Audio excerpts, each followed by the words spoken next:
वासिने गणेशाय नमो नील कमलामलकान्तये गणेशाय नमो नील कमलामलकान्तये।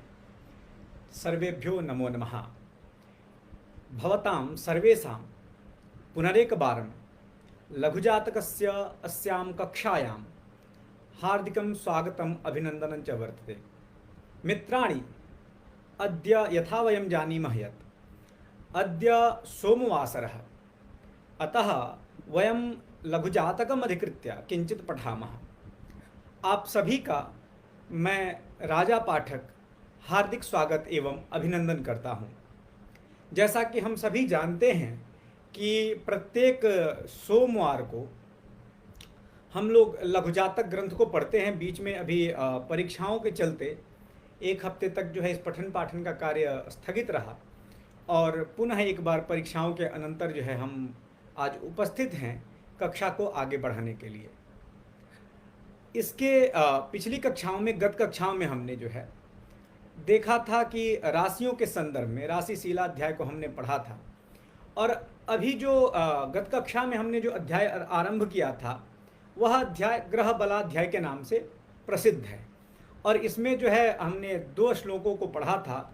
एक तो जो पहला श्लोक था कि आत्मा रवि शीतकरस्तु चेतः सत्वं धराजः शशिजोथ वाणी ज्ञानम सुखम चेन्द्र गुरुर्मदश्च शुक्रः शनिः काल नरस्य दुःखम। इस श्लोक को हमने पढ़ा था और इसमें देखा था किस प्रकार से काल पुरुष के जो है अवयवों के रूप में, मतलब काल पुरुष के आत्मा के रूप में जो है सूर्य को कहा गया और जो है चित्त के लिए जो है चंद्रमा को कहा गया कि जो काल पुरुष का चित्त है, मन है, वह चंद्रमा है। और सत्वम धराजा, धराजा कहा गया है जो है मंगल को, तो मंगल को जो है बल की संज्ञा दी गई, सत्व की संज्ञा दी गई। और कहते हैं अथ शशिजः वाणी, शशिज अर्थात चंद्रमा से जो जायमान है, अर्थात जो चंद्रमा का पुत्र है बुध, वह जो है यहाँ पे वाणी का कारक है। ज्ञानम सुखम चेन्द्र गुरुः मदश्च शुक्रः, कहते हैं क्या, ज्ञानम सुखम चेन्द्र गुरुः, कहते हैं क्या कि जो ज्ञान और जो सुख है, ज्ञानम सुखम च, वो इंद्र गुरु, इंद्र गुरु अर्थात देवानाम गुरु, देवानाम गुरु कहा बृहस्पति ही, अर्थात जो ज्ञान और सुख हैं वो उसके जो है वह कौन है, तो कहते हैं बृहस्पति। और कहते हैं क्या कि मदश्च शुक्र, और शुक्र क्या है, वह जो है मदन स्वरूप है। और कहते हैं क्या कि शनि काल नरस्य दुखम, और काल पुरुष का जो दुख है, दुख रूप में जो है किसको माना गया है, शनि को, जो है शनि को माना गया, शनि काल नरस्य दुखम। ये साफ साफ आचार्य जो है वाराहमिहिर यहाँ लघुजातक में कहते हैं। इसके बाद जो दूसरी बात आती है, जो दूसरा श्लोक है इस अध्याय का, वो कहता है कि आत्मादयो गगनगैर बलिभिर बलवत्तरा दुर्बलैर दुर्बला गेया विपरीतः शनि स्मृतः। देखिए बहुत अच्छी बात आचार्य ने यहाँ पे कही है और बहुत साफ साफ कहते हैं कि आत्मादयो गगनगैः, जो आत्मादि गगनगैः के कहते हैं कि यहाँ पे जो है वो गगनगैः जो शब्द है, वो गगनगैः शब्द का अर्थ है ग्रह। तो कहते हैं आत्मादयः गगनगैः, जो अर्थात आत्मादि कारक जो ग्रह बलिभिः बलवत्तरा, अगर वो बलवान है तो जो आत्मादि विभाग हैं वो भी क्या होंगे, बलवान होंगे। और दुर्बलैः दुर्बलत्वे सति, अगर वो दुर्बल हो तर्हि किं भवति, तर्हि आचार्य वक्ति किम दुर्बलैः दुर्बला गया चेत दुर्बलैः ग्रहे दुर्बलत्वं वर्तते तर्हि फलमपि दुर्बला गेया इति। आचार्य कहते हैं कि यदि ग्रह में दुर्बलता है, दुर्बलता है ये कैसे होगा भाई, तो कहते हैं कि आचार्य आगे बताएंगे कि कैसे कैसे ग्रहों के बल को हम विचार करते हैं। स्थान बल है, दिक् बल है, काल बल है, चेष्टा बल है, इत्यादि जो बलों की चर्चा है, अगर इनमें अगर वह दुर्बल है तो कहते हैं कि दुर्बल ही दुर्बल आ गया। और कहते हैं क्या करिए भाई, तो विपरीतः शनि स्मृतः, लेकिन शनि के लिए विपरीत जाने, विपरीत जाने का क्या तात्पर्य है, तो कहते हैं कि बल भी बलवत्तरः, अगर जो है वह बलवान होगा तो क्या होंगे, आत्मादि जो है वो विभाग बलवान होंगे। लेकिन शनि के लिए कहता नहीं, ऐसा नहीं करना है हमें कि विपरीतः शनि स्मृतः, ये आचार्य का ही वचन है। वो कहते हैं कि शनि से उल्टा जानिए, विपरीत जानिए, अर्थात वह जितना ही बलवान होगा उतना ही अशुभ कारक होगा और जितना ही निर्बल होगा वह जो है उसका जो अंग विभाग है वह जो है उतना ही क्या होगा, जो है कि शुभ समझना चाहिए, ऐसा आचार्य का अभिमत है। क्या कहते एकदम स्पष्ट शब्दों में कि आत्मादयो गगनगैहि बलिभिर बलवत्तराः, आत्मादयः आत्मादिकारकाः ये ग्रहाः सन्ति तेषां बलाबलत्वे सति, बलत्वे सति किं बलवत्तराः, अदुर्बलत्वे सति किं भवति दुर्बलाज्ञेय इति आचार्यस्य मतं वर्तते। परञ्च शनि कृते किं वर्तते, आचार्य प्रतिपादयति विपरीतः शनि स्मृतः, अर्थात शनि के लिए विपरीत जानना चाहिए, ऐसा आचार्य का जो है अभिमत है। अब हम यहाँ से आगे बढ़ते हैं, आज की कक्षा यहाँ से आरंभ होती है। आचार्य कहते हैं क्या कि अब ग्रहों में जो राजत्वादि जो है अधिकार का विभाजन किया गया है। अब आप एक चीज जानेंगे कि ग्रहों में जिस प्रकार से विभाजन है उसी प्रकार से जो है प्रकार से उन्हीं ग्रहों के द्वारा उन चीजों की उन फलों का जो है विचार हमारे यहाँ फलित शास्त्र में बताया गया है।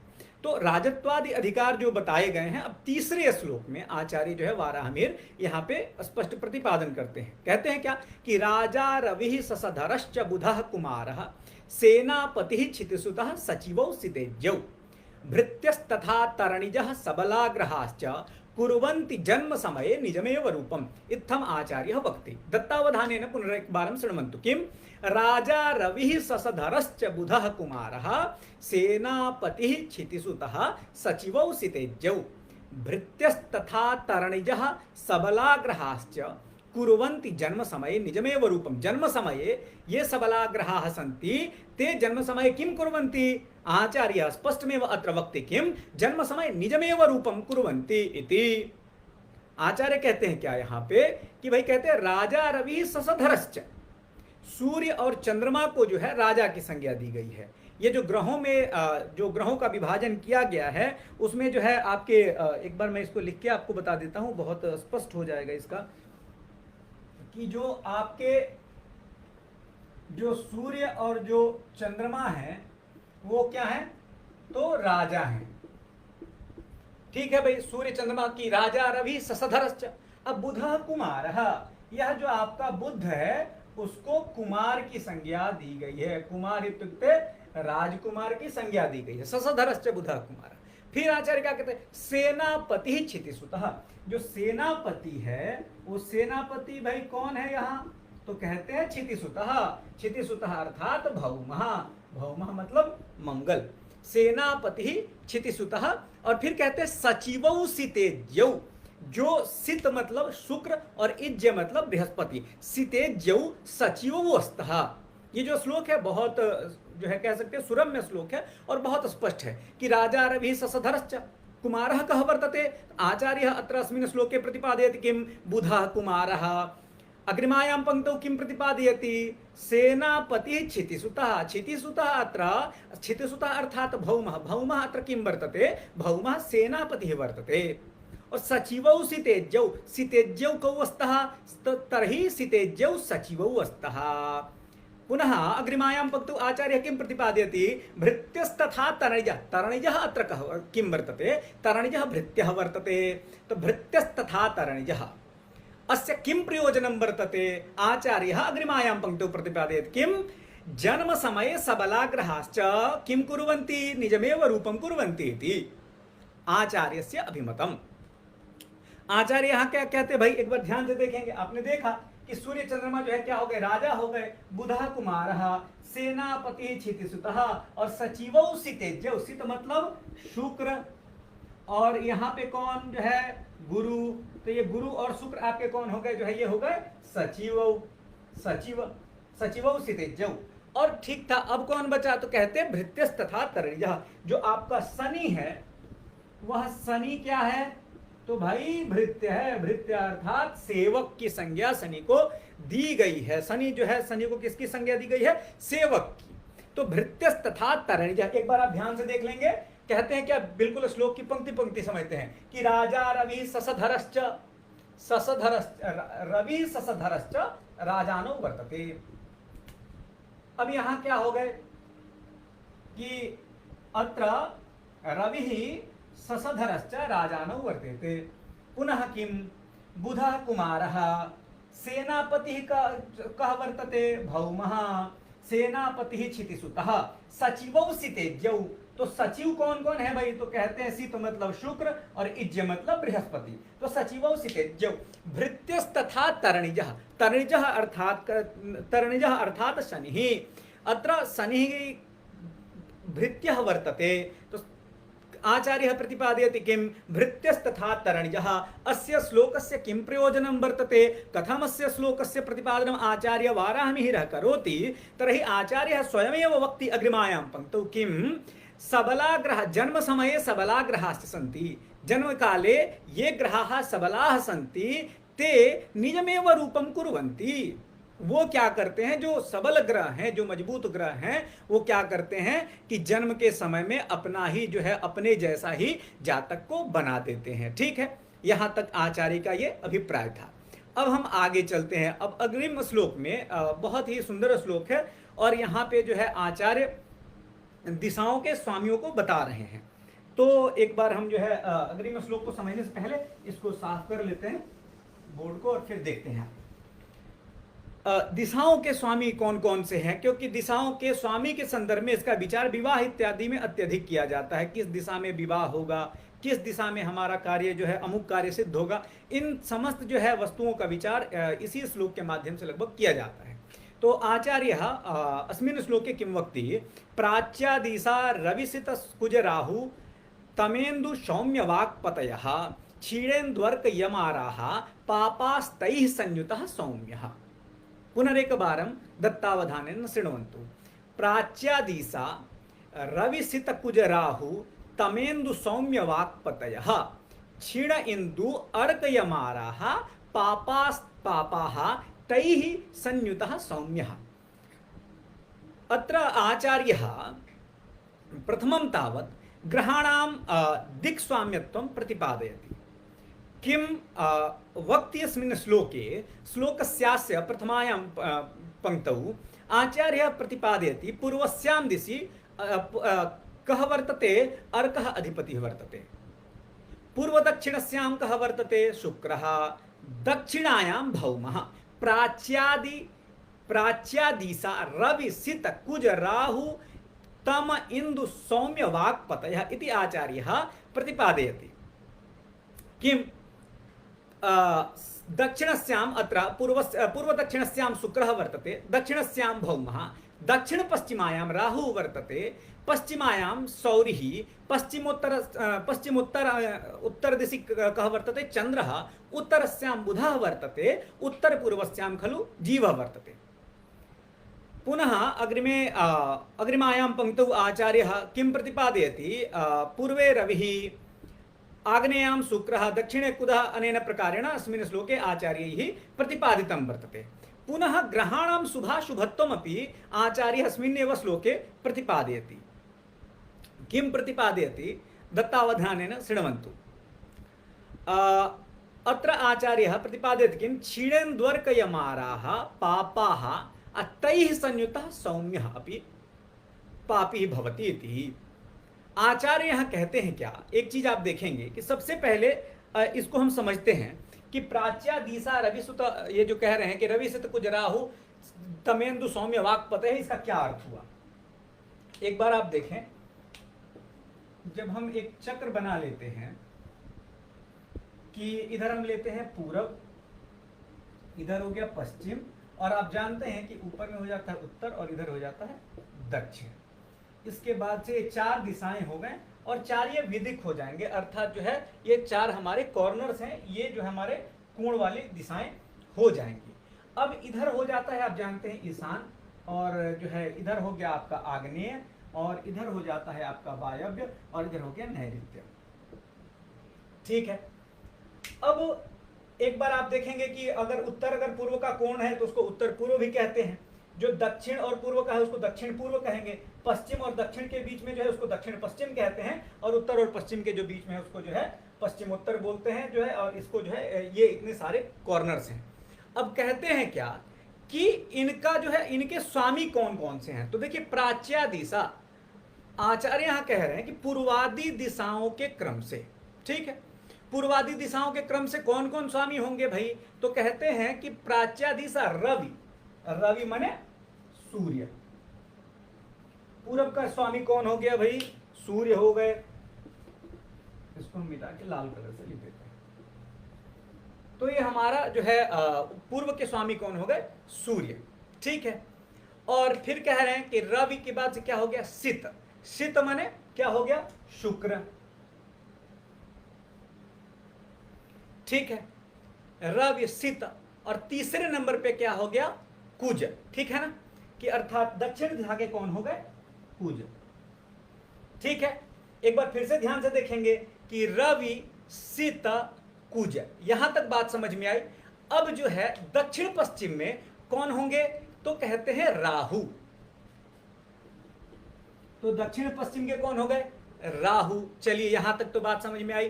अब क्या हुआ? प्राच्या दिशा रवि सित कुज राहु, यहां तक बात समझ में आई।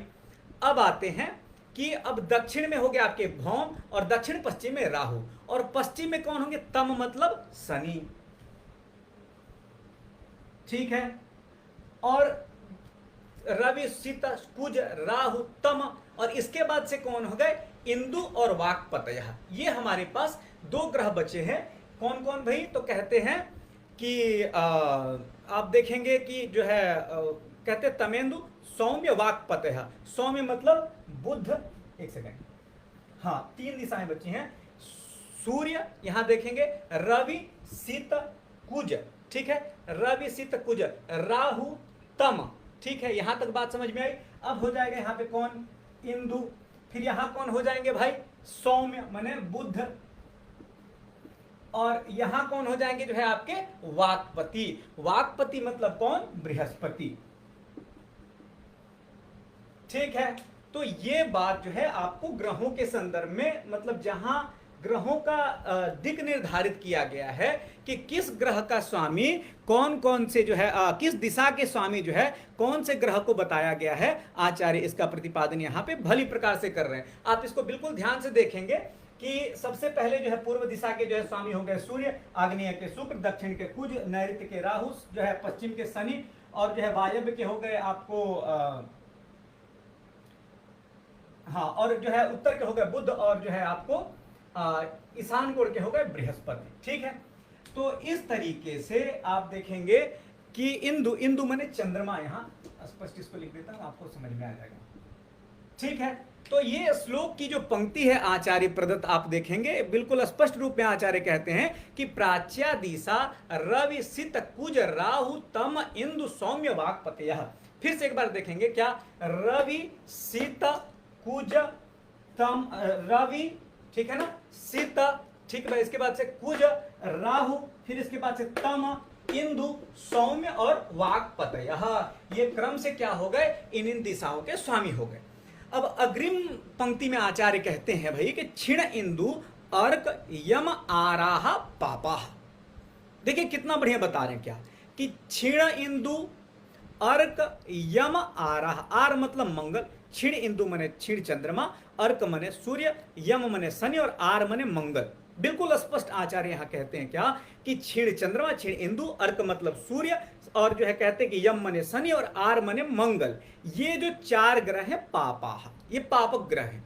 इसके बाद कहते हैं कि ऐसा नहीं है कि इतने ही हैं, कहते हैं कि एक ग्रह और है जो यदि इनसे युक्त संयुक्त हो जाए, तई ही युतः, तई ही संयुतः, कई ही, तो क्षीण इंदु अर्क यम आरैः संयुतः सौम्यः अपि पापी भवति।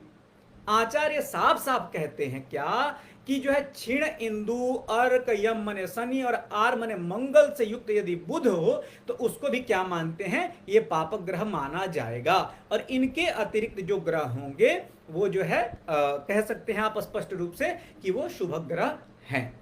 ठीक है, अब आते हैं तो इन श्लोकों को, इस जो है श्लोक को बताने के बाद से आचार्य जो है अग्रिम श्लोक में क्या बताते हैं, जो 5वां नंबर श्लोक है, इस 5वें श्लोक में आचार्य कहते हैं कि ग्रहों के मतलब जो है कहा कि ठीक है भाई, ग्रहों की पुरुष स्त्री संज्ञा को बताते हैं कि कौन सा जो है ग्रह पुरुष है, कौन सा जो है ग्रह स्त्री है, और कौन सा जो है क्लीब है। क्योंकि आगे चल के अग्रिम अध्यायों में आचार्य बहुत ही स्पष्ट रूप से जब कह सकते हैं कि क्लीब योग इत्यादि का जब वर्णन करेंगे और जब गर्भ का विचार किया जाएगा तो उसमें जो है आपको इन तथ्यों का विधिवत विचार करना होगा। तो इसीलिए इस अध्याय में आचार्य बहुत ही स्पष्ट रूप से बताते हैं। क्या बताते हैं, एक बार देखते हैं। कहते क्या, क्लीबपति बुध सौरी चंद्रसितौ योषिताम नृणाम शेषाः ऋगथर्व साम यजुषामधिपा गुरु सौम्य भौमसिताः। पुनरेकवारं दत्तावधानेन शृण्वन्तु।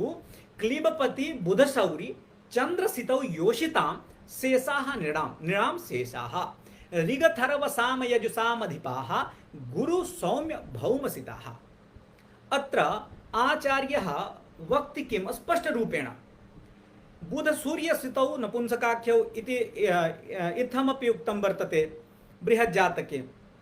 अत्रापि आचार्यः तद्वदेव प्रतिपादयति किं बुध शनैश्चरौ क्लीबपति बुध सौरी। अत्र बुध शनैश्चरौ नपुंसकाधिपति वर्तते। पुनः किं चंद्रसितौ योषिताम् इत्युक्ते स्त्रीणाम्। आचार्य किं प्रतिपादयति, चंद्रः शुक्रः चंद्रशुक्रौ स्त्रीणाम् अधिपतिः वर्तेते।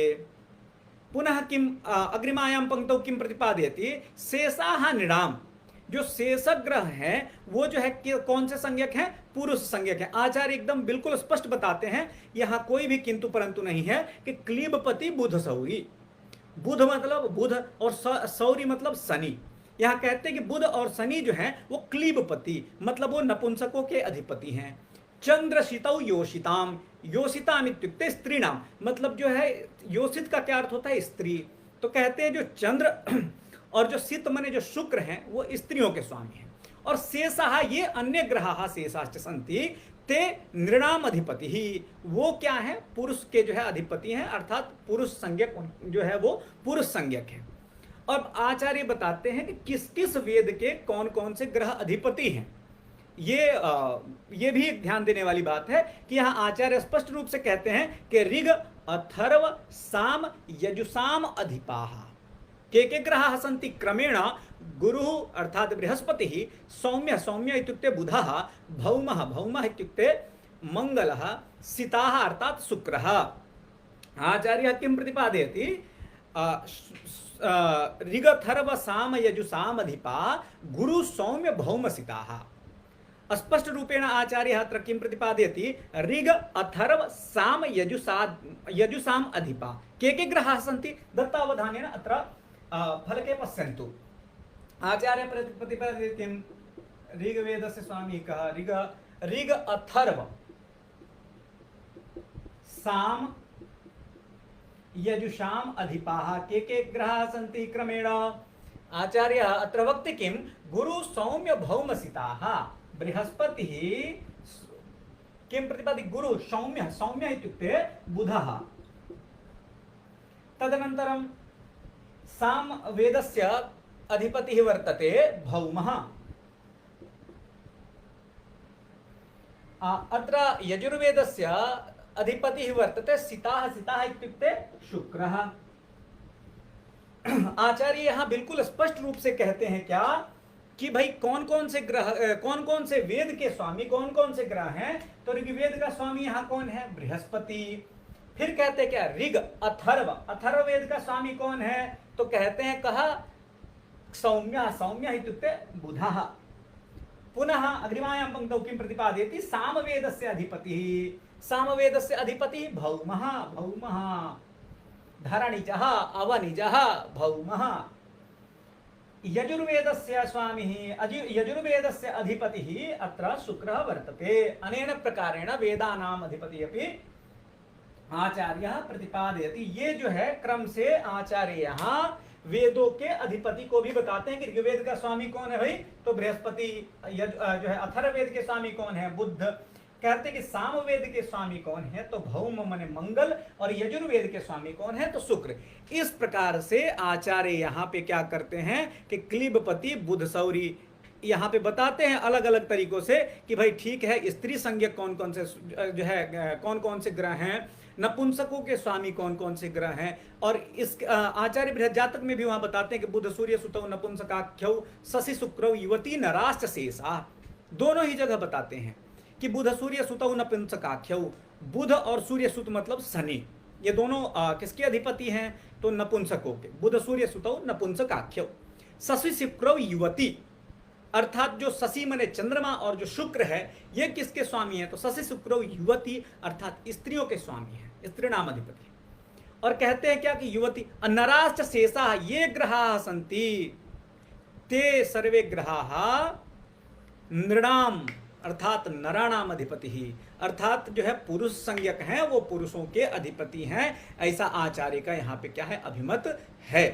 अब यहाँ अग्रिम श्लोक में आचार्य बताते हैं कि ब्राह्मण आदि वर्णों के स्वामी कौन हैं, और जो है यहाँ इस श्लोक में और अग्रिम श्लोक में बताएंगे कि ग्रहों के अब बलों के ऊपर जो है चर्चा शुरू होगा कि स्थान बल क्या है, दिग्बल क्या है इत्यादि।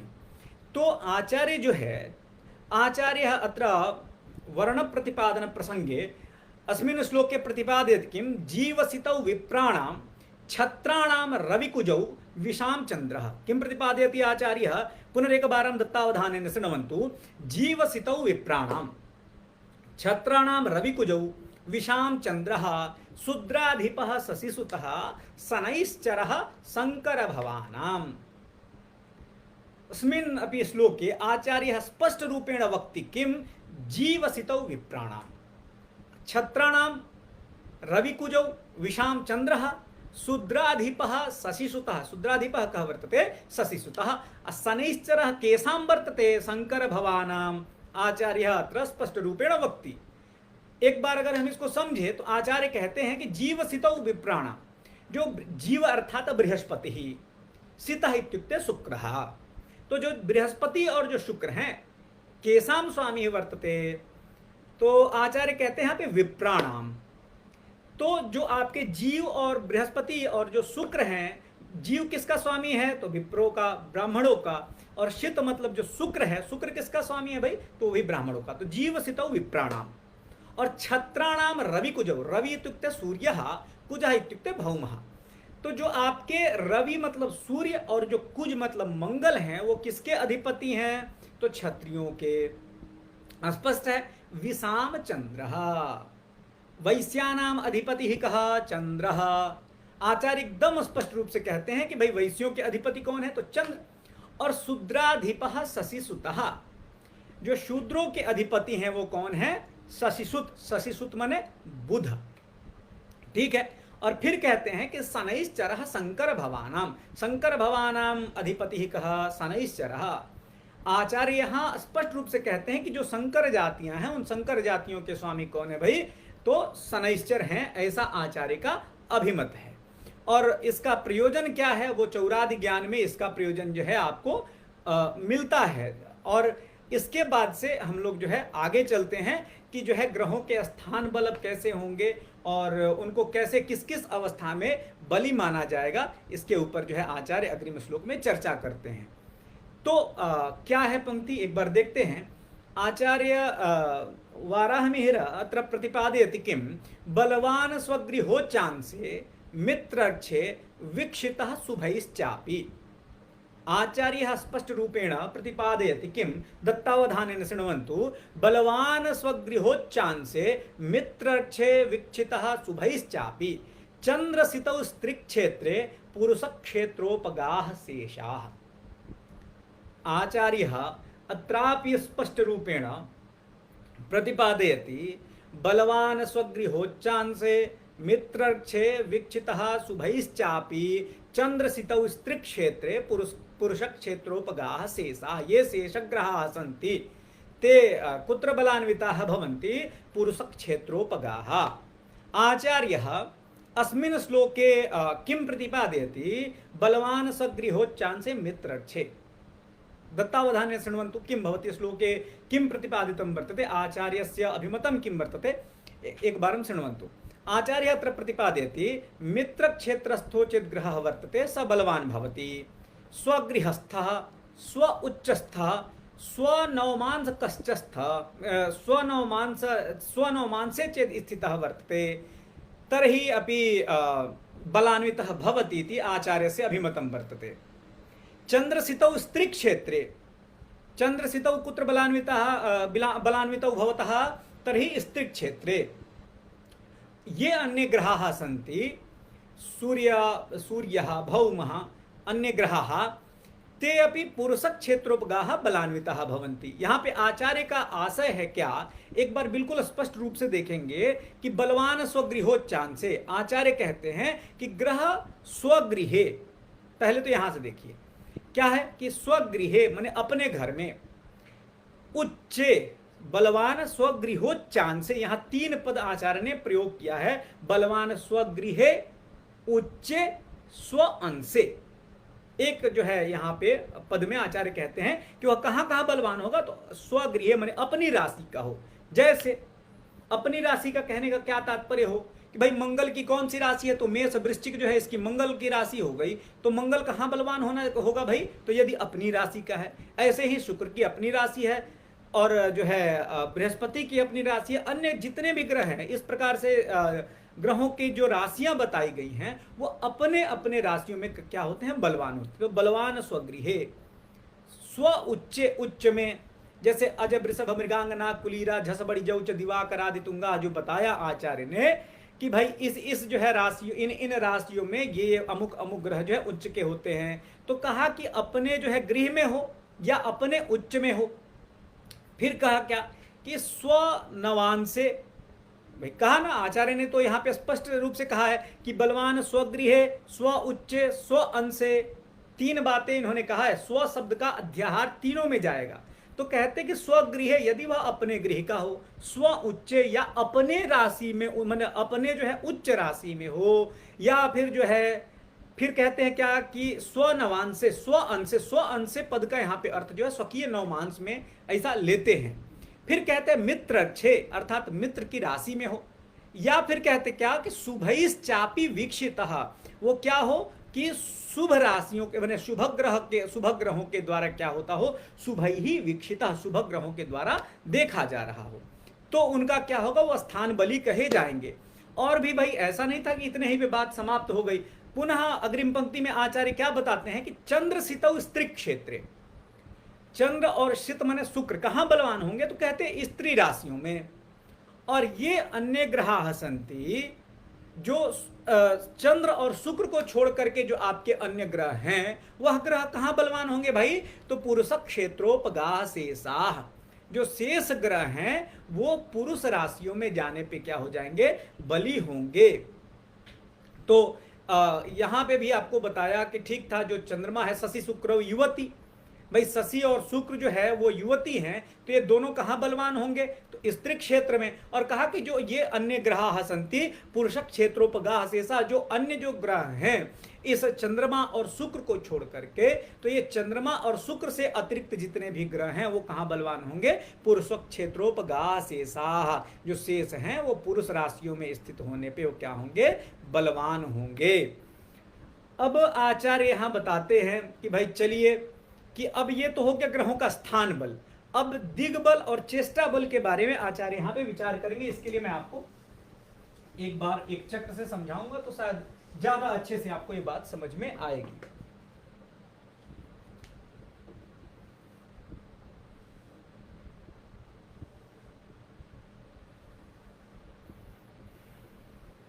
एक बार जो है इसको बना लेता हूं और फिर आपको श्लोक के माध्यम से मैं बताता हूं। चलिए, अब ये है जो श्लोक आचार्य इस श्लोक में बताएंगे क्या कि ग्रहों के चेष्टा बल और जो है आपको दिग्बल के संदर्भ में। तो आचार्य यहाँ पे क्या कहते हैं, प्राच्यादिषु जीव बुधौ सूर्यारौ भास्कर ही शशांक सितौ उदगयने शशि सूर्यौ वक्रेन्ने स्निग्ध विपुलाश्च। पुनरेक बारं दत्तावधानेन शृण्वन्तु। प्राच्यादिषु जीव बुधौ सूर्यारौ भास्कर ही शशांक सितौ उदगयने शशि शुक्रौ अवक्रे अन्ने स्निग्ध विपुलाश्च। आचार्य जो है यहाँ श्लोक में बहुत स्पष्ट रूप से बताते हैं कि प्राच्यादिषु माने पूर्वादि दिशाओं में। अब आप जानते हैं कि यहाँ जो संज्ञा दी गई है इसको हमें बनाने का कारण क्या था कि एक तथ्य आपको समझना होगा कि यह जो जन्मांग चक्र होता है, यह जन्मांग चक्र आपके जो आपका जो आकाश है उसका नक्शा है, एक तरीके से कह सकते हैं। और ये क्या करता है, वर्तमान समय में ग्रहों की क्या स्थिति है उसके ऊपर ये जो है आपको बताता है कि भाई वर्तमान समय में कौन सा ग्रह किस किस जो है स्थिति में है। तो अब देखिए, अगर हम मानते हैं, अगर हमने एक सपोज दैट एक उदाहरण कल्पना किया, हमने लिखा 1 2 3 4 5 6 7 8 9 10 11 12, ये जो है आपकी 12 राशियां हो गई इन भावों में। अब जानते हैं कि इस भाव की क्या, इन बीच वाले जो है भावों की संज्ञा वो केंद्र कही गई है, और केंद्रात परम पणफ जो है, केंद्र के बाद जो है वो आपको पणफर की संज्ञा है, और तदनंतर जो है किसकी संज्ञा है, आपोक्लिम की। मतलब ये चलता है केंद्र पणफर आपोक्लिम, केंद्र पणफर आपोक्लिम, केंद्र पणफर आपोक्लिम, केंद्र पणफर आपोक्लिम, ये क्रम है। अब आचार्य कहते हैं कि ये जो इसमें अब प्राच्यादिषु जीव बुधौ सूर्यारौ भास्कर ही शशांक सितौ, अगर देखेंगे तो इस श्लोक का जो अर्थ करते हैं इसमें दो तरीके से अर्थ किया गया है, और ये कुछ जो है टीकाकारों का मत है, उसको भी मैं आपको बताऊंगा। एक तो आप देखेंगे कि अगर हम कहते हैं कि प्राच्यादिषु माने पूर्वादि दिशाओं में, अब पूर्वादि दिशाओं में मतलब आप देखेंगे तो एक तो अंतः जो ये कोष्ठ हैं, ये अंतः कोष्ठकों को दिशाओं के हिसाब से बांटा गया है। अब कहते हैं कि एक बार क्रम से समझ लेते हैं कि प्राच्यादिषु जीव बुधौ, जीव बुधौ माने जीव माने बृहस्पति और बुध माने बुध, ये किधर बलवान होंगे, जो है प्राच्यादिषु माने पूर्वादि दिशाओं के क्रम से, ठीक है। तो ये कहते हैं कि पूरब में कौन बलवान होगा भाई, तो जीव बुधौ, बृहस्पति और बुध, ठीक है। तो कहते हैं कि प्राच्यादिषु जीव बुधौ। इसके बाद आगे देखिए फिर क्या कहते हैं कि सूर्यारौ, जो सूर्य माने जो है आपके सूर्य, और जो आपका मंगल जो है वो मंगल वो किधर होगा, तो दक्षिण दिशा में, क्योंकि आप जानते हैं कि इस क्रम से ही हम लोग राइट हैंड साइड से जो है इसमें दिशाओं की गणना जो है करते हैं, मतलब पहले पूरब फिर दक्षिण फिर पश्चिम फिर उत्तर, इस प्रकार से ज्योतिष शास्त्र में गणना जो है दिशाओं के संदर्भ में प्रतिपादित है। तो अब कहते हैं कि प्राच्यादिषु जीव बुधौ, पूरब में कौन होगा भाई, तो जीव माने बृहस्पति और बुध। तदनंतर जो है दक्षिण दिशा में कौन बली होगा, तो ये दिक्बल पे हम लोग चर्चा कर रहे हैं, ये भी ध्यान रखेंगे। तो दक्षिण दिशा में कौन बलवान होगा, तो सूर्य और आर माने मंगल, तो ये ध्यान रखेंगे सूर्य और मंगल किस दिशा में बलवान होंगे, दक्षिण दिशा में। तो सूर्य सूर्यारौ, सूर्य और मंगल, ठीक है। चलिए, तो प्राच्यादिषु जीव बुधौ सूर्यारौ, और फिर कहते हैं भास्करी, भास्करी किसका नाम है, भास्करी कृष्णदेह जो है, आप देखेंगे अगर बृहद जातक ग्रंथ में तो भास्करी और कृष्णदेह किसका नाम है, शनैश्चर का। इसलिए जो है कहा क्या कि इस समय शनैश्चर जो है आपको पश्चिम दिशा में बलवान होता है।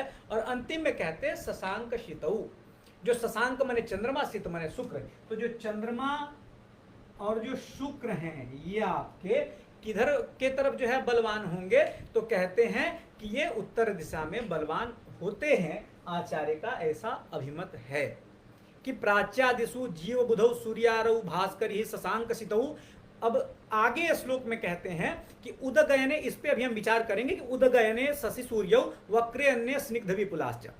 एक तो ये तरीका हुआ विभाजन का, लेकिन यदि हम लघुजातक के टीकाओं में देखते हैं तो दिशाओं का विभाजन एक तो तरीका ये हुआ कि अंतः जो आपके भाव हैं इन भावों को लेकर के विभाजन कर दिया गया कि भाई अच्छा, इसी तरीके से आप देखेंगे कि लग्न की भी चर्चा है कि जो है लग्न जो है उदय लग्न कैसे बनेगा, आपका अस्त लग्न कैसे बनेगा, चतुर्थ लग्न कैसे बनेगा और दशम लग्न कैसे बनेगा। गोल परिभाषा में इसकी स्पष्ट रूप से चर्चा आचार्य ने की है। लेकिन अब कुछ आचार्यों का अभिमत है कि वो केवल एक भाव को लेकर के ही नहीं, अपितु वो क्या करते हैं, पूरे चक्र को ही 4 भागों में बांटते हैं। उनके हिसाब से जो पहली स्थिति बनती है वो इन 3 भावों की बनती है, दूसरी जो स्थिति बनेगी वो इन 3 भावों की बनेगी, तीसरी जो स्थिति बनेगी वो इन 3 भावों की बनेगी, और जो चौथी स्थिति बनेगी वो इन 3 भावों की बनेगी। ठीक है। अब ये टीकाकारों का अभिमत है, ऐसा आचार्य ने जो है सामान्यतया श्लोक में कहा कि प्राच्यादिषु जीव बुधौ सूर्यारौ भास्करी शशांक सितौ। टीकाकारों ने क्या लिखा इसमें दो मत मिले। एक तो क्या हुआ कि आपको लग्न आदि से मतलब केवल अंतः जो गृह हैं, इन अंतः गृहों के हिसाब से ये जो चार जो लग्न बताए हैं इनको बता दिया कि इनमें इनमें ग्रह बलवान होंगे। लेकिन लघु जातक के ही अन्य टीकाकारों ने कुछ आचार्यों का मत क्या था इस पे कि उन्होंने कहा कि नहीं, जो कहता है कि पूरब में यदि बृहस्पति और जो आपके बुध हैं अगर बलवान होंगे तो इनसे मतलब अगर वो जो है तीन भावों का वो ग्रहण करेंगे कि मतलब ये पूरब में होंगे अर्थात द्वितीय में आप देखेंगे लग्न में और प्रथम भाव में, द्वितीय भाव में और द्वादश भाव में, अगर इन तीन में भी कहीं है तो ये बलवान माने जाएंगे। मतलब ये इनका दिग्बल यहाँ पे जो है पूरब शब्द से प्राच्य शब्द से यहां तीन भावों का ग्रहण होगा।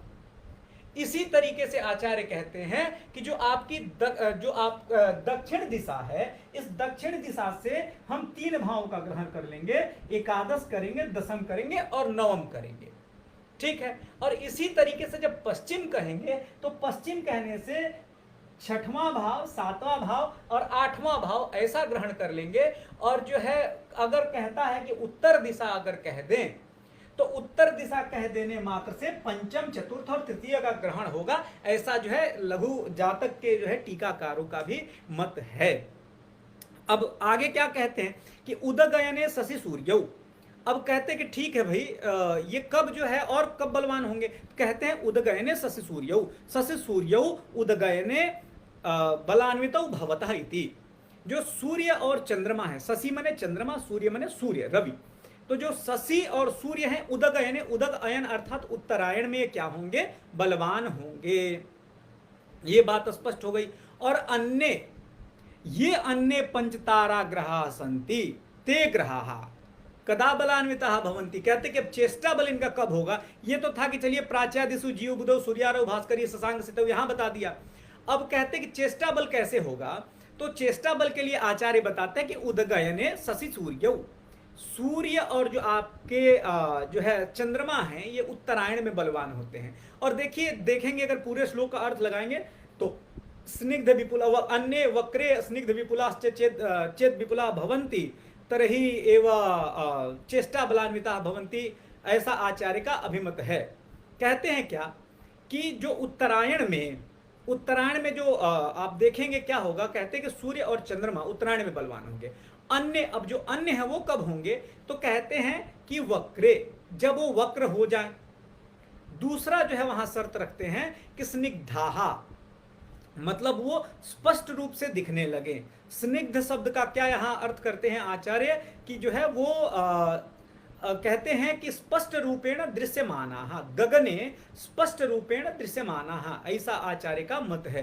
वो कहते हैं कि स्निग्ध शब्द का क्या अर्थ है? तो वो जब आकाश में स्पष्ट रूप से दिखाई देने लगे। और तीसरा जो शर्त रखते हैं क्या कि विपुलाहा इत्युक्ते बृहत प्रमाणा दृश्यावा। आचार्य क्या कहते हैं कि वो या तो उनका बिंब स्पष्ट रूप से बृहत प्रमाण और स्पष्ट रूप से दिखने लगे।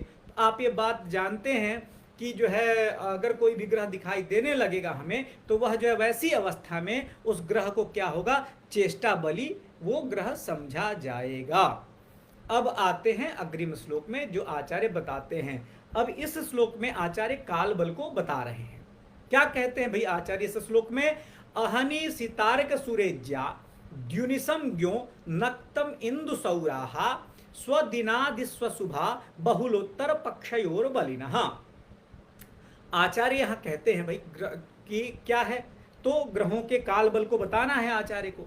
तो कहते हैं एकदम स्पष्ट रूप से कि अहनि के बलान्विता भवन्ति तरहि सीत अर्क सुरेज्या, अर्थात अहनि इत्युक्ते दिवसे दिने, शुक्र सीता इत्युक्ते शुक्रः, अर्क इत्युक्ते आदित्यः रविः, सूरेज्यः इत्युक्ते बृहस्पतिः। अत्र अहनि अर्थात दिने बलान्विताः भवन्ति। पुनः किं प्रतिपादयति अग्रिमायां पंक्तौ?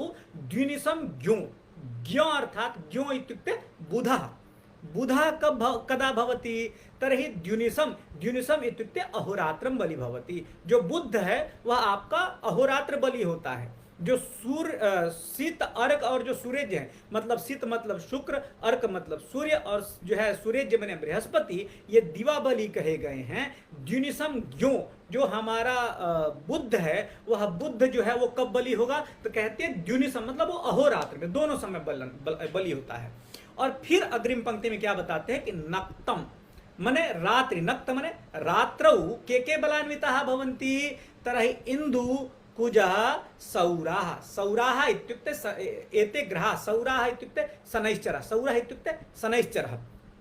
तो क्या कहते हैं आचार्य यहाँ पे कि नक्तम इत्युक्ते रात्रौ चंद्र अंगारक शनैश्चराः बलिनाः भवन्ति इति। कहते हैं कि रात्रि में कौन कौन बलि होता है, तो जो है इंदु मने चंद्रमा, कुज मने मंगल, और सौरी मने शनि। ये जो है कब बलि होते हैं भाई, तो रात्रि में बलि होते हैं। चलिए ये बात तो समझ में आ गई। अब कब बलि होंगे और किस काल में बलि होंगे, तो कहते हैं स्वदिनादि। अब यहां थोड़ा एक कह सकते हैं कि एक टिपिकल बात इन्होंने कह दी आचार्य ने कि स्वदिनादिसु। अब जो आदि पद यहां लगा दिया, कहते हैं क्या कि वह जो ये जो ग्रह हैं, पहला तो बताया कि भाई दिवा बलि ये होंगे, रात्रि बलि ये हैं, और जो है आपको द्युनिसम ज्ञो करके जो है आचार्य ने कह दिया कि यह जो आपका बुद्ध है वह अहोरात्र बलि है, मतलब दिवा भी बलि है और रात्रि में भी बलि है। और कहा कि नक्तम जो है रात्रि में कौन कौन बलि होगा, तो कहते हैं भाई कि ठीक है आपके ये ग्रह जो है आपके रात्रि बलि हैं। लेकिन अब इतना ही नहीं था, केवल जो है काल बल में इतना ही नहीं था। आचार्य फिर क्या कहते हैं क्या कि स्वदिनादिस्व शुभाहा, स्वदिनादिसु इतना पहले रखते हैं, जो ग्रह आपके दिन इत्यादि में बलि हुए वो स्वदिनादि मतलब अपने दिन में वो बलि होंगे। अब आदि पद का अर्थ क्या था कि अपने दिन में, अपने वर्षेष होने पर और अपने मासेष होने पर भी वो फल देंगे, वो बलि माने जाएंगे। स्वदिनादि यहां कहने का आदि पद जो था वह आदि पद किसके लिए अभिहित किया गया, तो आचार्य साफ साफ कहते हैं यहाँ पे कि स्वदिनादिसु अशुभ शुभाः बहुलोत्तर पक्षयोर बलिनः। ये अशुभ शुभाः बहुलोत्तर पक्षयोर बलिनः का जो है अलग है अर्थ इसका, लेकिन यहाँ कहते हैं कि स्वदिनादिसु अर्थात स्वदिवसे सर्वे ग्रहाः बलान्विताः भवन्ति। आदिग्रहणात् किं वर्तते, स्व अब्दे स्वमासे स्वकाले स्वहोरायाम। ये आचार्य एकदम स्पष्ट रूप से ऐसा कहते हैं क्या कि आदि पद ग्रहण कर लेने से क्या होता है भाई, तो आदि शब्द के ग्रहण मात्र से कहते हैं। वो आदि कहने का क्या मतलब था कि स्वदिनादि, अगर चाहते तो कह देते कि भाई अपने दिन में बलि होते हैं, लेकिन ऐसा नहीं था। वहां आदि पद का जो तात्पर्य था वह आदि ग्रहणात् किम भवति, स्व अब्दे स्वमासे स्वकाले स्वहोरायाम च ग्रहाः बलान्विता भवन्ति। ये ऐसा आचार्य का आशय है कि वो कहते हैं कि अगर आदि पद का हम ग्रहण करते हैं तो वह ग्रह जो है अपने वर्षेष होने पर, अपने मासेष होने पर, अपने वारेष होने पर और अपने होरेष होने पर भी क्या होते हैं, वो बलि होते हैं। अब फिर कहते हैं भाई अब काल बल में और क्या है, तो कहते हैं कि स्वदिनादि, अब यहां तक तो बात किया। अशुभ शुभाः, अब अशुभाः अर्थात के ग्रहाः सन्ति, अशुभाः पापाः। अत्र आचार्यः प्रतिपादयति अस्मिन् श्लोके, अस्मिन् प्रसंगे कि स्वदिनादिषु तदनन्तरं किं वर्तते, अशुभशुभाः क्रमेण बहुलपक्ष उत्तरपक्षयोः बलिनः भवन्ति। अशुभाः ग्रहाः ये खलु सन्ति, ये अशुभाः अर्थात पापग्रहाः सन्ति, ते बहुलपक्षे, बहुलपक्षे अर्थात ग्रहणपक्षे बलिनः भवन्ति। तदनन्तरं ये खलु शुभग्रहाः सन्ति, शुभग्रहाः इत्युक्ते सौम्यग्रहाः सन्ति, ते उत्तरपक्षे, उत्तरपक्षे अर्थात शुक्लपक्षे बलिनः भवन्ति। आचार्य का ऐसा अभिमत है कि वो कहते हैं कि जो पापक ग्रह हैं वो पापक ग्रह कृष्ण पक्ष में, तथा जो शुभ ग्रह हैं वो शुभ ग्रह कब बलवान होते हैं, तो कहते हैं कि शुक्ल पक्ष में बलवान होते, ऐसा आचार्य का मत है। स्वदिनादि अशुभ शुभाः बहुलोत्तर पक्षयोर बलिना, ऐसा आचार्य के कहने का तात्पर्य था कि स्वदिनादि आदि पद से आपको बताया कि वो अपने वर्षेश होने पर, अपने मासेश होने पर, अपने वारेश होने पर, अपना होरेश होने पर भी वो क्या होंगे, बलवान होंगे। ऐसा आचार्य जो है वाराह मेहर कृत जो है, जो लघुजात ग्रंथ है, लघुजात ग्रंथ के टीकाकारों ने ऐसा कहा है कि यहाँ आचार्य का आदि पद का यह जो है अभिमत है। और इसके बाद से आचार्य यहाँ पे ग्रहों के काल बल को स्पष्ट रूप से बताते हैं। और आज की कक्षा हम यहीं पूर्ण करते हैं, पुनः अगली कक्षा में मिलेंगे। जय तु संस्कृतम, जय तु भारतम।